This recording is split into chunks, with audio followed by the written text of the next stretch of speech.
अस्सलामुअलैकुम एवरीवन, कैसे हैं आप लोग। उम्मीद है आप सब खैरियत से होंगे। आज मैं आपके साथ काले शहतूत के शरबत की रेसिपी शेयर करूंगी। अभी से आप बना के इसे रख दें रमज़ानों के लिए। आजकल काले शहतूत आए हुए हैं, ये शरबत बना के आप इसे सेव कर लें और रमज़ानों में इस्तेमाल करें इसे।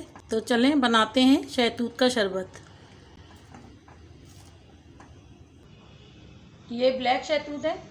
इनको मैंने अच्छी तरह से इनकी डंडियाँ साफ़ करके इनको अच्छी तरह से 3-4 पानी से धो लिया है, ताकि इसकी मट्टी वगैरह जो भी है वो निकल जाए। अब मैं इसको एक पतीली में डाल दूँगी। ये 1 पाव शहतूत है। अब मैं इसके अंदर थोड़ा सा पानी डाल दूँगी। मैंने इसके अंदर 1.5 कप पानी डाल दिया है। अब मैं इसे कवर कर दूँगी। शहतूत के सॉफ्ट होने तक इसे पकाऊँगी। अब इसे खोल के चेक करते हैं।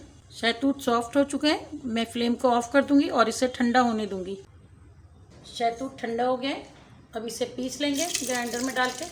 इसे बिल्कुल बारीक ग्राइंड कर लेंगे। मैंने इसे बिल्कुल बारीक पीस लिया है। अब इसको दोबारा से मैं पतीली में डाल दूंगी। थोड़ा सा और पानी डाल के मैंने जग भी साफ़ कर लिया है, ये भी इसके अंदर डाल दूंगी। मैंने चूल्हे की फ्लेम ऑन कर दी है। मैं 1 कप शक्कर डाल रही हूँ इसके अंदर। मैंने 1 कप शक्कर डाल दी है पूरी इसके अंदर। इसे मिक्स कर देंगे।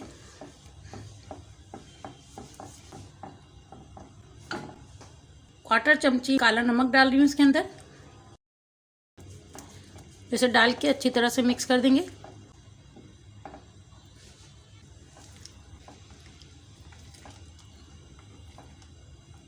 अब ये थोड़ा पतला है, हमें इसके थोड़ा सा गाढ़ा होने तक पकाना है। शरबत गाढ़ा हो चुका है। ये चमचे में देखें लगा हुआ है, बिल्कुल निकल नहीं रहा है।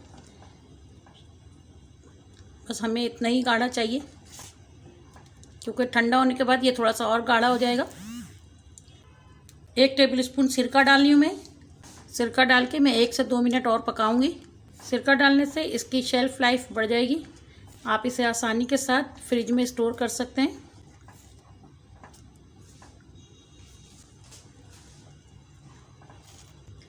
दो मिनट हो चुके हैं। अब मैं फ्लेम को ऑफ कर दूंगी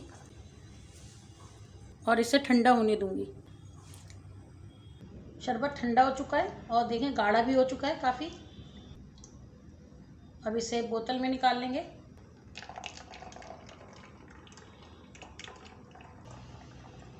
अब मैं 1 गिलास में बनाऊंगी शरबत। मैं थोड़ा सा बर्फ़ डाल रही हूँ।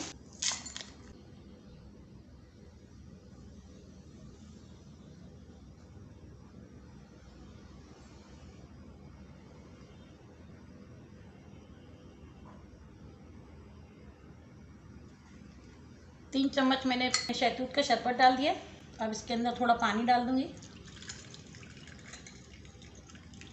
इसे मिक्स कर देंगे। शहतूत का शरबत तैयार है। इसे आप रमज़ान में ज़रूर ट्राई कीजिएगा।